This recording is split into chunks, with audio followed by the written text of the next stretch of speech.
São 8 horas e 18 minutos, a Índia se tornou a nação mais populosa do planeta, né? Ao mesmo tempo que está experimentando aí uma nova fase na sua economia.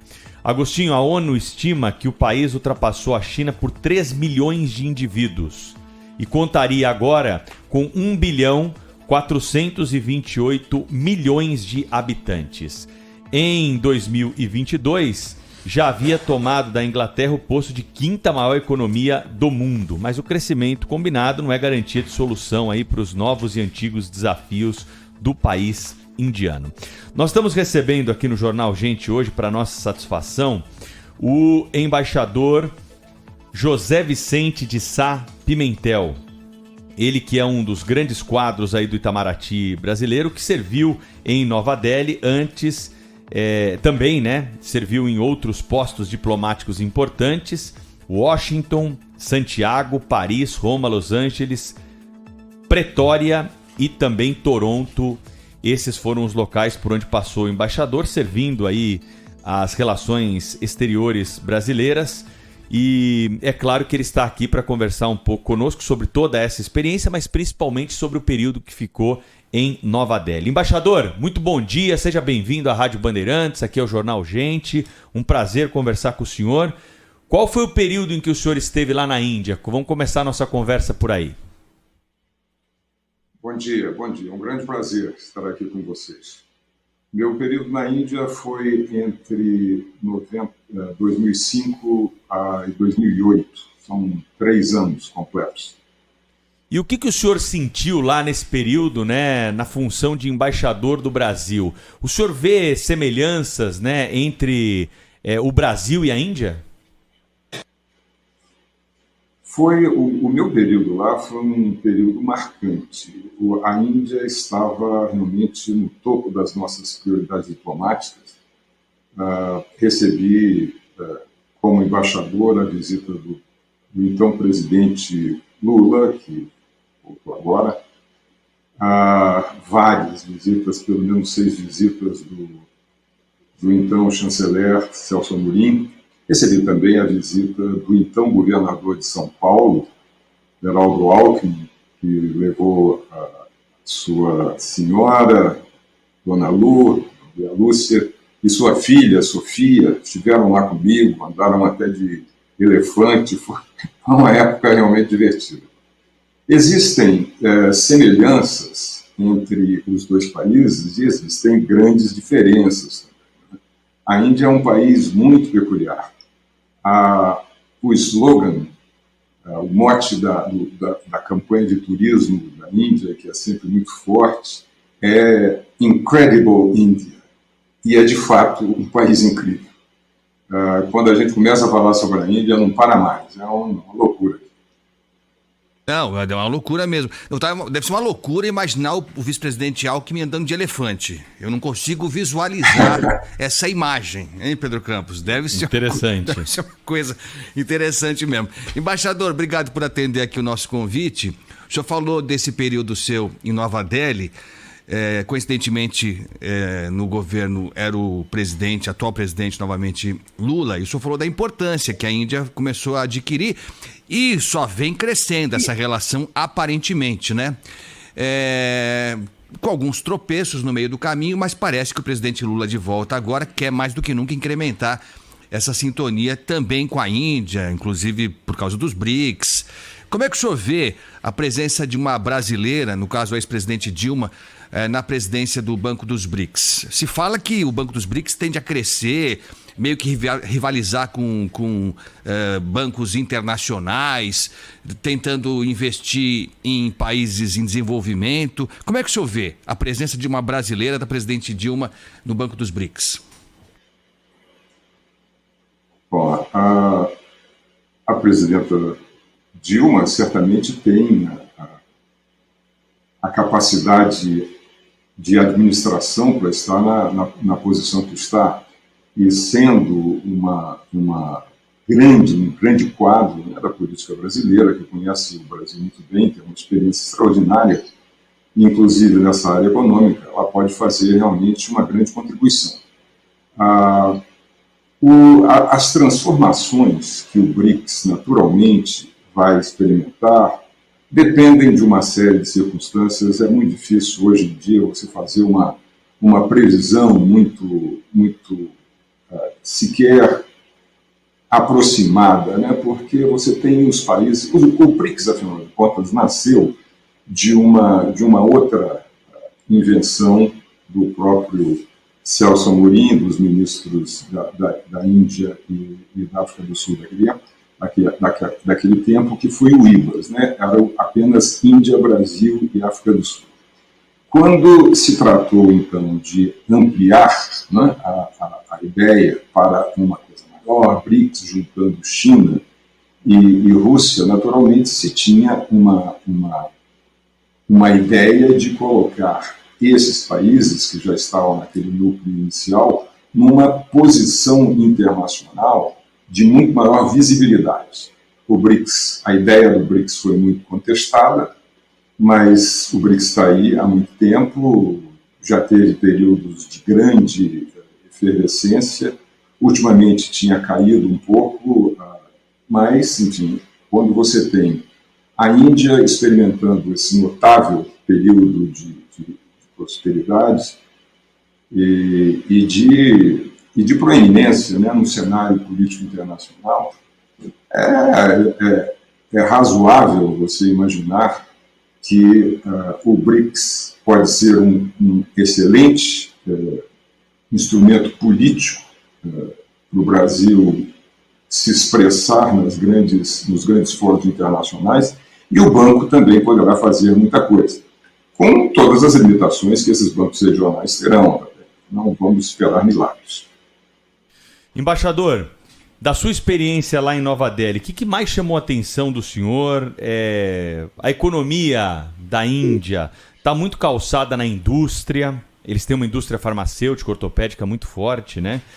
Tem também a herança para os brasileiros aqui do gado Nelore, né? Que é um gado que vem da Índia. O que o senhor poderia compartilhar conosco dessa experiência que mais chamou a atenção por lá? Rapaz, você fala isso e eu imediatamente me lembro de uma série de coisas. É difícil tentar sintetizar tudo isso. A Índia é fantástica, né? A Índia, a primeira impressão que a Índia causa é a questão das castas, né? Porque o número de pessoas que transitam nas ruas de Nova Delhi é impressionante. A Embaixada do Brasil, ela está situada numa região muito boa, né, muito rica de Nova Delhi. O Brasil mantém, a Embaixada, né, do Brasil mantém o estilo inicial de bungalow, né, que eram as ideias iniciais da construção de Nova Delhi, que é uma cidade como Brasília, que foi planejada e criada para ser a capital da Índia. As castas, elas dominam porque, por exemplo, dentro da embaixada você tem um número grande de funcionários locais, jardineiros, etc., porque com a quantidade de mão de obra, os salários se tornam muito baixos. Você não tem, assim, gente muito especializada, mas a oferta de mão de obra é abundante. Você tem vários, mas dentro da embaixada. Então, quando você começa a se interessar, você verifica que existem as mais variadas castas. E esse sistema de castas é um sistema extremamente complexo para você entender, né? O sistema começa no início da Índia, nos primórdios da Índia, com 4 castas básicas, né? Vinham os indo-europeus, arianos, pelo norte, fugindo das geleiras e fugindo do clima duro por lá, e entravam por cima, e basicamente eram compostos por 4 tipos de gente, né?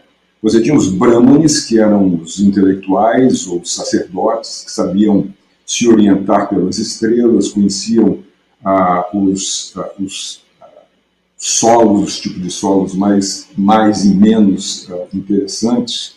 E você tinha, então, os outros, que eram os guerreiros, ou kshatriyas, que organizavam as coisas dentro da comunidade que estava se deslocando, né? E também, eventualmente, lutava contra algum problema que encontrasse pelo caminho. Você tinha os vaixas ou vaixás, que eram os comerciantes que transacionavam e trocavam bens pelos caminhos, e tinham os servos, que eram os sudras, e que estavam ali para executar todas os trabalhos práticos. Né? Muito bem. Dessas 4 castas iniciais, você tem hoje pelo menos 3.000, com subdivisões que chegam a 25.000. O Gandhi, por exemplo, a família do Gandhi pertencia a uma casta que era de agentes da navegação marítima. O que isso significa exatamente eu não consigo dizer, mas há muitas castas. E essas castas, por exemplo, dentro da embaixada, você tem você tinha um Brahmani, inclusive, que era motorista, e era muito interessante ver esse Brahmani, porque ele não tinha muita diferença para os demais, mas quando ele andava na rua, quando você ia numa recepção qualquer, você sabia que ele seria o primeiro na hora de você sair, que ele sairia primeiro do que qualquer outro.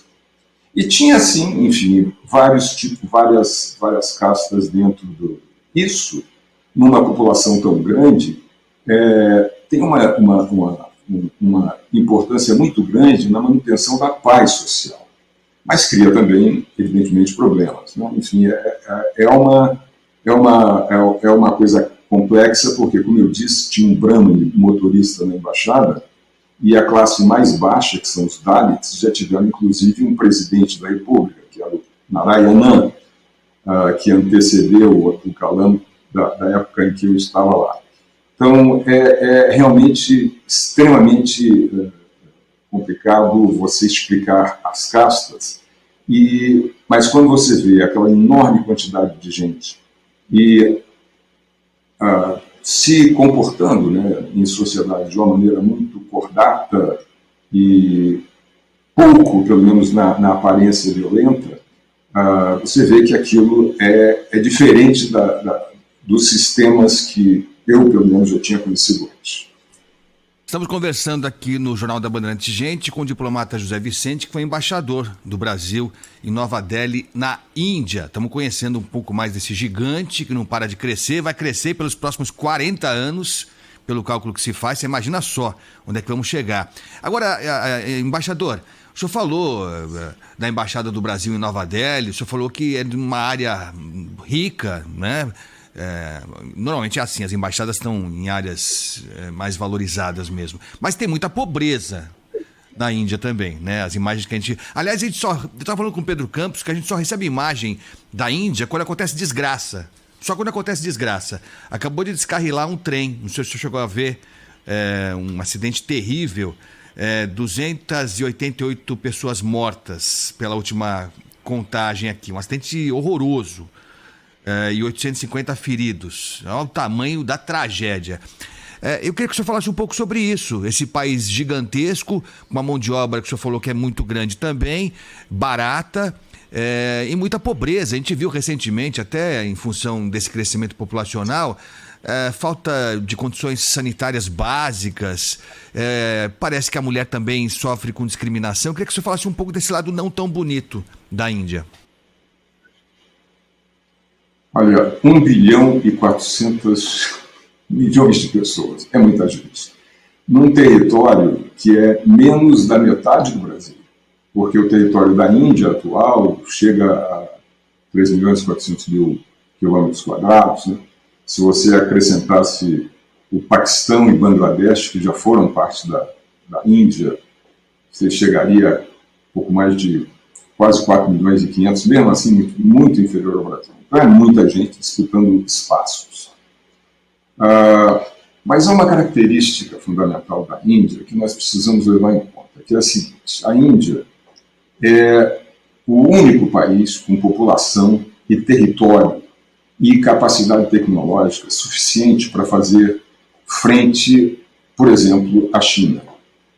Nós estamos falando da maior economia, não em termos de PIB, mas a economia mais pujante do mundo, que é os Estados Unidos, e continuam sendo, com um interesse muito grande em manter esse bastião, ainda por cima, esse bastião que a Índia fala em todas as classes mais altas, fala inglês, e investe pesadamente em educação, sobretudo nos Estados Unidos e na Inglaterra, né, devido à sua tradição.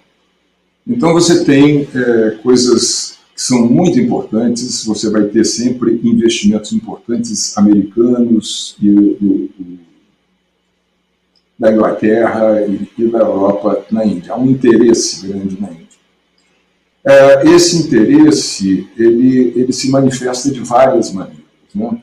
Inclusive, a Índia ela tem, como você diz, as notícias ruins, elas circulam com muita rapidez, mas as notícias boas também. Você tem uma quantidade de produção literária e em termos de política e economia sobre a Índia extraordinária nos Estados Unidos e na Inglaterra, em inglês, basicamente. A Índia, assim como a África do Sul, né, dois países do IBAS em que eu fui embaixador, tem essa cultura, essa tradição inglesa, então eles publicam muitos livros, leem muito. E uma das coisas mais interessantes que eu encontrei na Índia foi na época mais ou menos de março, que é quando são feitos os vestibulares em todo o país. A imprensa todinha publica todos os dias grandes informações, grandes matérias, grandes entrevistas a respeito dos candidatos aos vestibulares daquele ano. É muito comum haver pessoas, garotos, meninas, que não passam, por exemplo, e se suicidam. Há uma pressão muito grande para que eles sejam aproveitados nas universidades, até porque essa é a maneira mais fácil, esse é o passaporte natural para escaparem de situações muito difíceis, né? Muito difíceis. Porque você fala que a Índia vai se desenvolver nos próximos 40 anos, e eu diria que com certeza vai ser assim. Mas desses 1 bilhão e 400 milhões, bastam 400 milhões para você ter uma economia, pelo menos com o número de agentes agentes econômicos, superior à dos Estados Unidos, por exemplo. Os Estados Unidos não tem essa população, mas você ainda teria 1 bilhão de pessoas que você teria que dar assistência de alguma maneira. Então é complicado. É complicado também pela maneira como eles se comunicam. Além da questão da casta, você tem um número bem grande de idiomas que são falados dentro da Índia. Perto de Nova Delhi há uma cidade que fala não um dialeto, mas uma língua. É uma cidade pequena, mas fala uma língua que não é entendida pelos, por exemplo, funcionários da embaixada, funcionários indianos da embaixada. Então é complexo, é uma situação bastante complexa. Não é fácil você governar, administrar esse país, mas é fascinante, porque as possibilidades estão lá. Quando você fala, quando se aproximou a Copa do Mundo, eu tive uma enorme quantidade de demandas da imprensa indiana para eu falar sobre futebol, porque eles mal conheciam isso, e aí eu dizia, quando uma população de mais de 1 bilhão, se vocês investirem em futebol, certamente vocês terão um grande time, não é possível que não tenham. Né? Mas, enfim, como é que você pode, até em futebol, em qualquer outra atividade humana que você investir com tanta gente, você vai encontrar grandes capacidades, imagino eu. Mas também, na hora H, na hora de você fazer as coisas, é complicado. Deixa eu te contar mais uma coisa aqui que é curiosa sobre a Índia. Eu estava indo uma vez, nós temos um consulado honorário em Calcutá. Uma cidade, Calcutá era a capital da Índia antes da transferência. Os ingleses fizeram a transferência justamente porque Calcutá era um grande centro político, estava fervendo com as ideias de independência. Os ingleses se anteciparam, muito rápidos nessas coisas, e transferiram mas Calcutá continuou lá. E é uma cidade fantástica.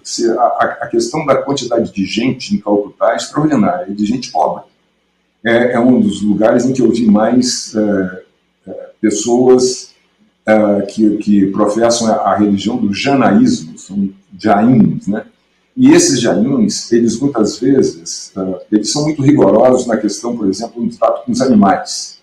Então é comum você ver nas regiões, talvez as regiões mais tradicionais, mais pobres, enfim, de Calcutá, você vê pessoas que passam praticamente nuas, né, mas com um véu, aqui, homens e mulheres com véu, para não engolir mosquitos. Até isso eles têm essa preocupação. Pois bem, uma época específica que eu fui lá para conversar com o nosso cônsul honorário a respeito de questões, né, de interesse, havia a Tata, que é uma grande organização que produz muitos automóveis, que é uma indústria muito forte na Índia, fortíssima, né? A Tata estava com a ideia de transferir uma planta, uma indústria que eles tinham nas proximidades de Calcutá para uma outra localidade. Pois bem, o Partido Comunista, que é o Partido Legal, o Partido Comunista da Índia, fez uma campanha contra aquilo. E, especificamente no fim de semana que eu estava lá, eles fizeram uma grande passeata. Eu tinha combinado com o cônsul de conhecer certas partes da cidade naquele momento, né, justamente no domingo de manhã. E no domingo de manhã, às 9 horas, eu já estava andando na rua, e comecei a ver, então, as populações que vinham se manifestar contra aquilo ali. E eram pessoas descalças, basicamente, mas legiões, com bandeiras vermelhas, entrando pela cidade. Você passava por aquilo, eu tinha até um certo susto, né, quando veio tanta coisa, mas o nosso consular, que era indiano, disse, não tem problema, não haverá violência nesse negócio. Fizeram uma baita demonstração lá, com mais de 2 milhões de pessoas reunidos no centro de Calcutá, e não houve nenhum, pelo menos que saísse na imprensa, porque eu tive cuidado de verificar, não houve nenhum grande problema de violência, nada disso. Quer dizer, como você explica tudo isso? A Índia é realmente um fenômeno. Interessante mesmo, né? Aqui uma manifestaçãozinha aí de meia dúzia de gato pingado, tem tropa de choque para desocupar, né? Conflito, tacam pedras. Nesse caso aqui, 2 milhões, né? E você sair ali ileso, sem nenhuma conturbação social que não seja, né? O próprio deslocamento dessa multidão realmente é impressionante. Embaixador, deixa eu perguntar uma coisa para o senhor que deve estar na cabeça de muitos dos nossos ouvintes. Como é que é a relação da política com a religião na Índia, né? Há uma influência muito grande, eles conseguem separar de alguma forma? Qual a percepção que o senhor teve do período em que esteve em Nova Delhi? Há uma imbricação muito forte, né? Enfim, esse sistema de castas ele é social e religioso. Você tem o hinduísmo, que é pagas, e é uma religião complexa, mas é uma religião com muitas aproximações com várias religiões que nós temos no mundo inteiro. É muito difícil você ter um político indiano que não esteja muito envolvido com religião, mas como a religião ela não é muito centralizada, e os gurus e os chefes religiosos são muitos e muito abundantes, não existe um vínculo, vamos dizer, direto entre a política e o comando da igreja. Não existe uma igreja rica o suficiente, arrecadando dinheiro suficiente para... O que não quer dizer que não haja corrupção em matéria de política e de religião, né? na ponta das religiões. A Índia, se nós formos comparar com padrões brasileiros, a Índia tem muita corrupção. Assim, aliás, como a África do Sul, que é outro país em que eu estive, e que também é um país que sofre muito com esses problemas de corrupção. Na verdade, a África do Sul atualmente está sofrendo particularmente com esse tipo de coisa, depois de ter um presidente como Jacob Zuma, foi praticamente retirado teve 2 governos, sobretudo um governo muito afetado por problemas de corrupção. Então existe uma corrupção. O que não existe não é dada a importância que de um tempo para cá está sendo dada a esse problema no Brasil. Eu, na verdade, não conheço nenhum país que não tenha muita corrupção envolvida na questão política, envolvida na questão sindical. Os Estados Unidos talvez sejam um dos mais importantes nessa questão, né? O que há é a questão de punir ou não punir, né, quando você conhece algum problema. Quer dizer, a impunidade é talvez a grande chave para você lidar com a questão da corrupção. Não deixar a impunidade. É isso. O país que não tem corrupção é que não está investigando direito, né? Se fala muito da época da ditadura, que tempo bom, que não tinha corrupção, não tinha, é que não tinha investigação, né? Não deixava investigar e não achava mesmo. Estamos conversando com o diplomata José Vicente, que foi embaixador do Brasil em Nova Delhi, na Índia. Embaixador, o que nós podemos esperar da relação Brasil-Índia comercial, enfim? O que a Índia pode trazer de bom economicamente para o Brasil e vice-versa? Eu estava lendo agora há pouquinho um relatório que foi divulgado pela Agência Internacional de Energia. Foi divulgado esse relatório essa semana, indicando que Brasil, Índia e Indonésia, segundo esse relatório, devem liderar o crescimento da demanda global por biocombustível. Queria que o senhor falasse um pouco sobre isso. Pode começar pela produção de biocombustível e outros setores que podem ser dinamizados, tanto do lado do Brasil quanto do lado da Índia, embaixador? A questão energética na Índia é uma questão crucial. O país investe muito, precisa, né, com essa população imensa, e os recursos naturais nessa área são muito reduzidos. Então, a Índia precisa fazer um esforço tecnológico para superar essa barreira. E tem investido muitíssimo nisso. Nós, às vezes, esquecemos, né, da indústria, da importância da indústria indiana. Ela tem, como já disse, enfim, você mencionou a indústria farmacêutica, e é verdade, inclusive a indústria médica em geral é uma das fontes de turismo mais importantes da Índia. As pessoas vão se tratar da Europa e de outros países aqui, inclusive daqui do nosso continente, da América do Sul. Vão se tratar, porque o tratamento é muito mais barato. E os hospitais, embora muito modestos, são de boa qualidade técnica. Você tem uma indústria militar muito importante na Índia. Herança já vem dos ingleses, com muitos recursos investidos pelos Estados Unidos. No tempo em que eu estava lá, nós estávamos tentando fazer uma parceria, inclusive, para lançamento de foguetes. Eles estão lançando satélites. Eles fazem isso já há bastante tempo e com bastante competência.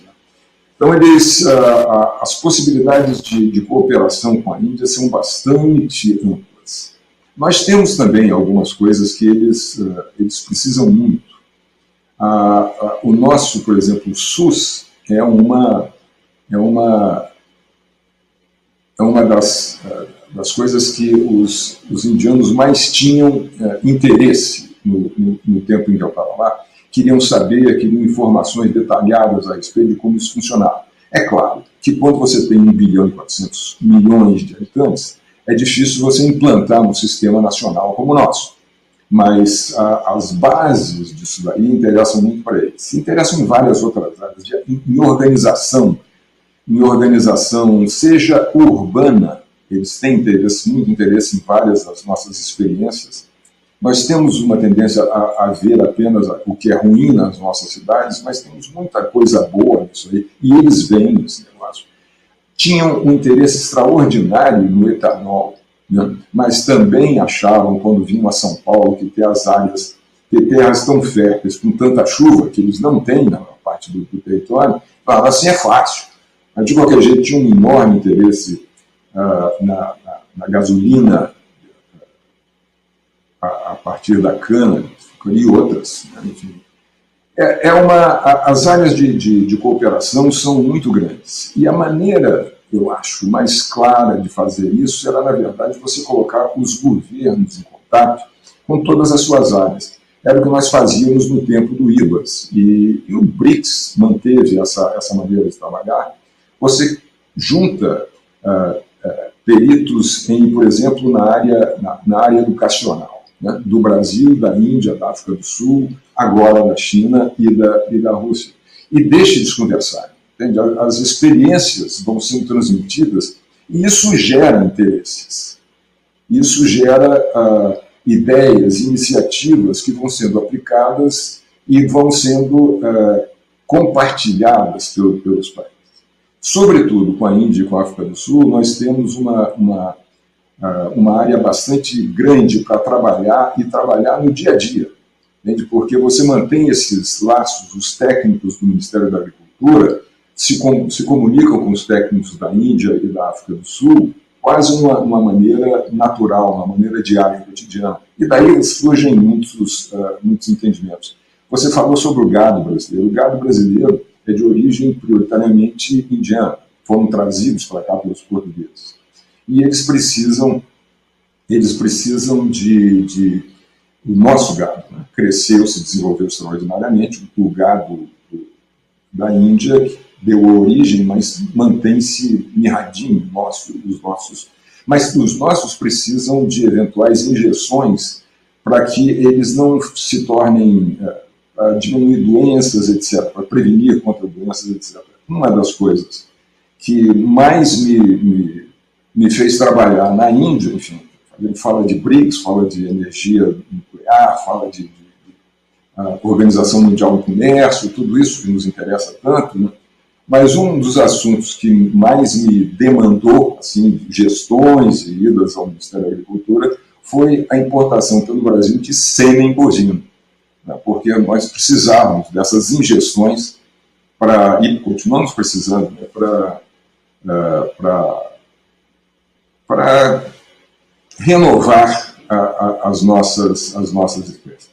Ou seja, o campo com um país como a Índia, e também com um país como a África do Sul, porque a África é muito importante para o Brasil, nós temos muito que dar e muito que aprender.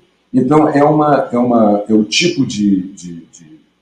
um tipo de relacionamento muito importante e muito fértil. Embaixador José Vicente de Sá Pimentel, Mahatma Gandhi, o grande nome, né, da história da Índia. Qual é a influência, né, que há hoje do seu legado na população indiana? O que o senhor pode contar dessa relação do povo com esse líder responsável pelo movimento de independência da Índia e de um movimento de resistência, né, à violência, pelo menos conhecido mundialmente de uma forma mais simples, dessa forma, embaixador? Satyagraha, né, o movimento de resistência pacífica, que, aliás, o Gandhi começou a sua trajetória política na África do Sul. De lá ele era advogado, formado em Londres, foi trabalhar na África do Sul, de lá foi para a Índia. Gandhi é um monumento nacional, sem dúvida nenhuma. Gandhi é um dos construtores da resistência aos ingleses, um dos principais heróis da independência indiana, da independência dos ingleses que lá estavam, e é um personagem assim de imensa envergadura, porque ele é também um grande filósofo, é uma pessoa que se transformou num símbolo, não apenas indiano, mas mundial. A figura do Gandhi é importantíssima, né? Aliás, deixa eu dizer uma coisa aqui, a Indira Gandhi, que foi depois primeira-ministra da Índia, ela não é parente do Gandhi, né? Ela foi casada com um comerciante que tinha esse nome Gandhi. Gandhi é um nome, é um sobrenome que não é incomum na Índia. Mas o Gandhi é uma figura que, ao mesmo tempo, ele é muito contestado. No governo atual do Narendra Modi, né,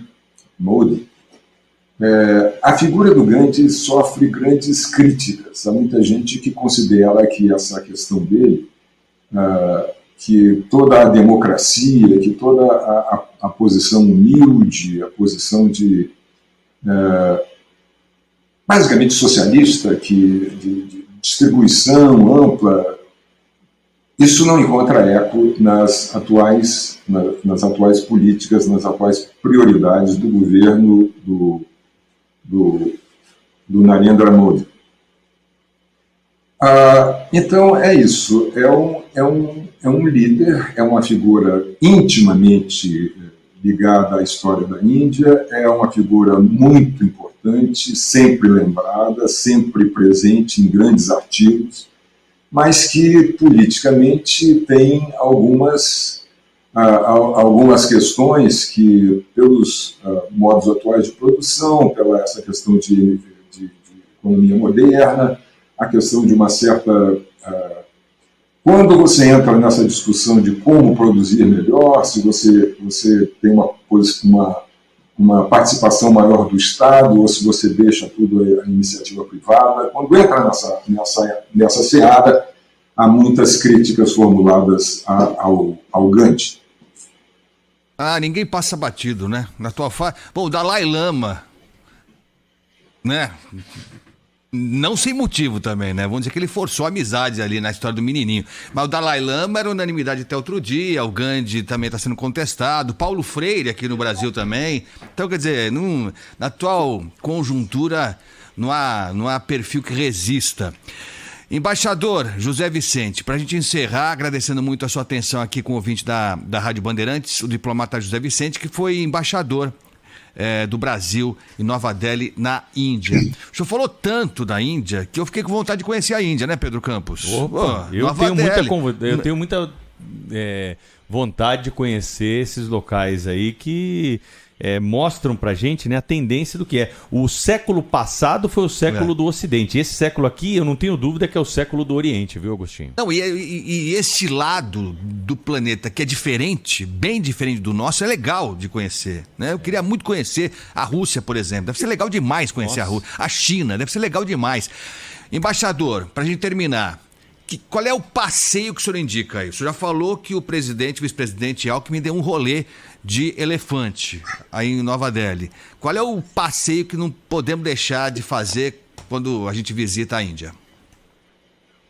Deixa eu te dizer que o então governador Alckmin também teve entrevistas importantíssimas com as autoridades de Nova Delhi e também do governo federal. Mas isso a gente já sabia. O episódio do elefante foi uma curiosidade.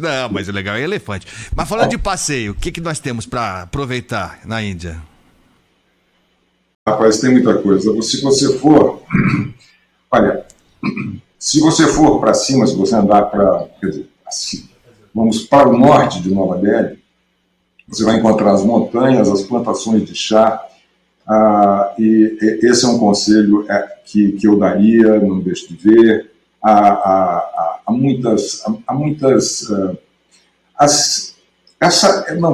é difícil de dar uma resposta rápida a isso aí. Eu sei que nós temos premência de tempo, né? Então, há coisas que são próximas de Nova Delhi, que você pode ir de avião, por exemplo, Jaipur, que você não pode deixar de ver. São castelos extraordinários, feitos, enfim, em épocas em que a Índia, por exemplo, o Brasil estava sendo, em 1500, o Brasil estava sendo descoberto e a Índia já era uma potência asiática.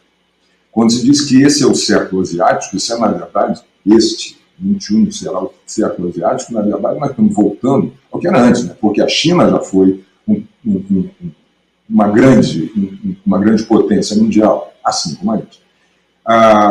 Mas esses dois passeios, ir lá para cima, ver as montanhas cobertas daquelas plantações de chá, é importante, Jaipur é importante, Nova Delhi, claro, é importante você ir a Mumbai, né? Porque Mumbai é a São Paulo da Índia, é o grande centro econômico, é o centro da indústria cinematográfica. Bollywood está lá, né?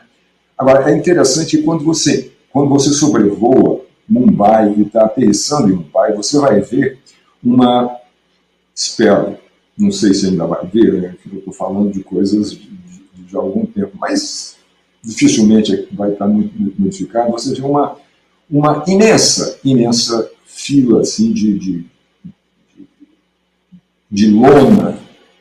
Você tem uma favela em Nova Delhi, a céu aberto, margeando uma das principais avenidas, são quilômetros, e gente que vive ali, né? Então você tem um contato com a grande riqueza de Mumbai e com essa pobreza mais terrível. Importante, você deve ir a um lugar chamado Kerala, que é um lugar pequeno e não muito rico, mas tem os índices educacionais mais importantes da Índia, comparáveis, em muitos casos, à Inglaterra, por exemplo. Então, é um trabalho excepcional que foi feito ali. E acho que é importante conhecer o sul da Índia também, se você tiver tempo, tiver interesse, porque é muita coisa. Você tem cidades, né, em que a indústria, dependendo do seu interesse, se tiver interesse, por exemplo, na questão da TI, tem cidades que foram construídas para atender especificamente esse público. Um hotel, uma noite no hotel pode custar mais de $1.200, isso no tempo que eu estava lá, não sei como está hoje, porque a afluência de técnicos internacionais para ver o que os indianos estão fazendo é muito grande. Os indianos, têm mais de 2 milhões de indianos estudando hoje em escolas basicamente da costa oeste dos Estados Unidos. É difícil você encontrar numa recepção nível diplomático um ricaço qualquer que não venha dizer, meus filhos estão estudando na universidade e tal. É quase que uma obrigação das famílias mais importantes manterem seus filhos lá. E há cada vez mais incentivos do Estado para que os bons alunos façam cursos, façam estágios, né, nas grandes universidades da Inglaterra e dos Estados Unidos, com a obrigação de voltar e ter um certo período, não muito grande, mas um certo período dentro da Índia. Então, há muito que ver, dependendo do seu interesse, e com um pouquinho de esforço para ver, localizar, você tem que ver. Mas essas coisas aí, vocês deviam ver. Bom, vão ter que pegar 30 dias, né? Para viajar isso tudo, tem que ser um mês inteiro de férias. Tem que estar com o bolso um pouquinho mais gordo se for ficar nesse hotel aí que o embaixador mencionou. Viu, não é para qualquer um, não. Isso aí. Embaixador José Vicente de Sá Pimentel, muito obrigado pela sua presença hoje aqui no Jornal Gente. O nosso objetivo era falar um pouco mais sobre a Índia, trazer um pouco mais da realidade, da experiência de quem esteve lá numa função estratégica, né, na Embaixada do Brasil. E o senhor acho que conseguiu contar para o nosso ouvinte aí com muita clareza, com uma didática ímpar, um pouco mais sobre esse país que desperta muito da nossa curiosidade e do nosso interesse pela sua população, né, agora ultrapassando a gigante China. Muito obrigado pela presença hoje aqui. Um bom fim de semana para o senhor e até uma próxima oportunidade. Eu que agradeço, muito obrigado. Foi uma hora meio nostálgica, mas também me deu vontade de voltar lá. Obrigado. Um abraço. Valeu, até mais.